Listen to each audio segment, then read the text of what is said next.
कि स्वर्ग जाकर मोक्ष पाने की, बस तिरंगा हो कफन मेरा, यही अरमान रखती हूँ, यही अरमान रखती हूँ। परम सम्माननीय मुख्य अतिथि, मेरे देवता तुल्य गुरुजनों एवं गांव से पधारे सभी गणमान्य व्यक्ति एवं मेरे छोटे या बड़े बहनों या भाइयों, आप सभी को स्वतंत्र दिवस की हार्दिक शुभकामनाएं।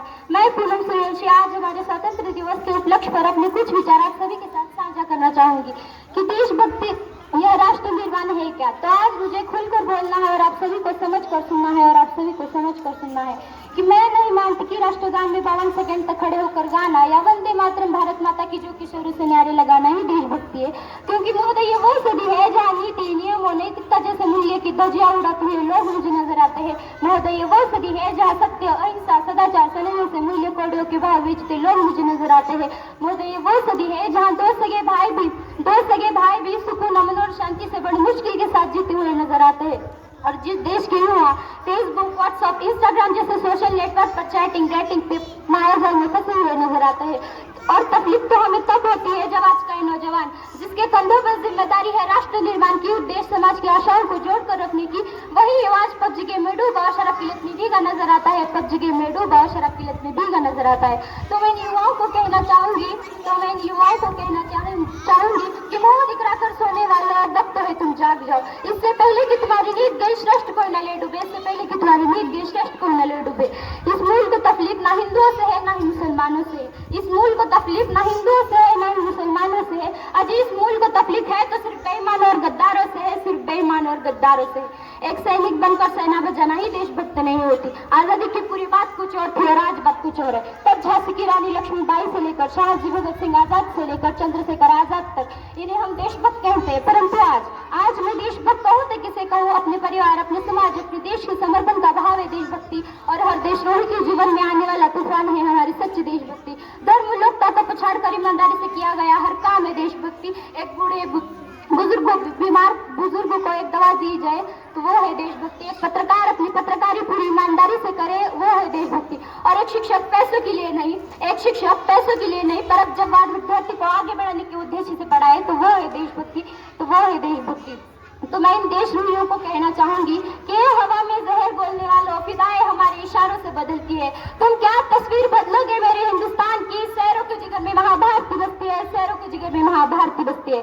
तो अगर मैं बात यहाँ महिलाओं की करूँ तो महिलाओं को आज आरक्षित नहीं बल्कि सुरक्षित होने की जरूरत है। क्योंकि कन्या भ्रूण हत्या, दहेज बर्ताव, बलात्कार जैसी बातें बढ़ती नजर आ रही है। तो नारी शक्ति के करण में मैं कुछ पंक्तियां अदा करना चाहूंगी कि इस वतन की रक्षा का हक हम लड़कियों को भी है, इस वतन की रक्षा का हक हम लड़कियों को भी है। इतिहास की किताबें उठाकर देख लो जिनको भी हमारी काबिलियत पर शक है, इतिहास की किताबें उठाकर देख लो जिनको भी हमारी काबिलियत पर शक है। किसी के लिए खुशियां लाई हूँ तो किसी के लिए काली परछाई हूँ, किसी के लिए खुशियां लाई हूँ तो किसी के लिए काली परछाई हूँ।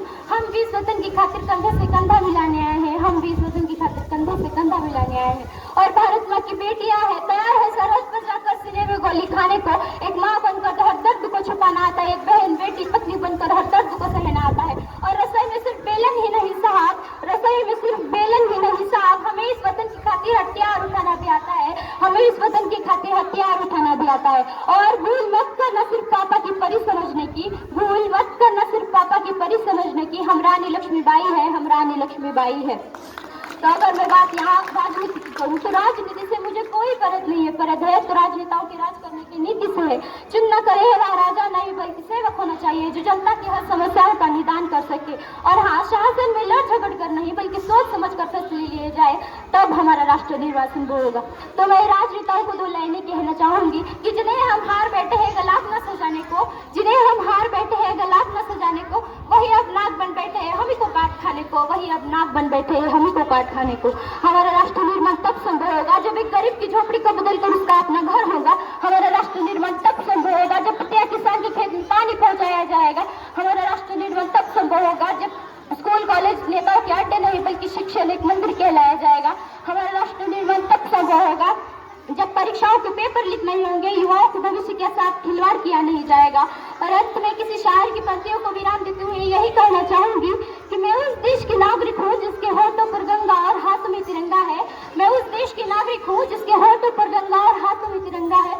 वो देश जो कभी सत्यम शिवम सुंदरम, कभी वंदे मातरम तो कभी पंजाब सिंधु गुजरात मराठा द्रविड़ उत्कल बंगा है। वो देश जो हर ठुकराए हो कि स्थान शरण बन जाए। कहलाता है और सात समुद्र पार पर भी अपने देशवासियों को ब्रदर सिस्टर कहलाता है। सात समुद्र पार पर भी अपने देशवासियों को ब्रदर सिस्टर कहलाता है। वही प्रेम की भूमि भारतवर्ष कहलाता है, वही प्रेम की भूमि भारतवर्ष कहलाता है। जय हिंद, जय भारत, जय माता।